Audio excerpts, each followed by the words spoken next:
o'zi xohlab yashagan, meni qizim bo'lib yashagan bo'ladi. Men bilan to'y qilib yashagan qiz bo'lmagan shu paytgacha. Mana shu oxirgi gap. Ben bunaqa bemo'yil qilib boshqa qilib odamlarga nimanidir оправдывать qilish uchun kirganman. Просто bolam uchun aytyapman, что bolam meniki.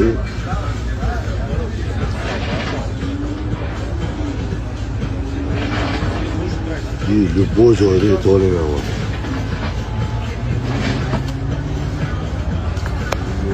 Birinchi xotin, ikkinchi xotin masalasiga kelsak,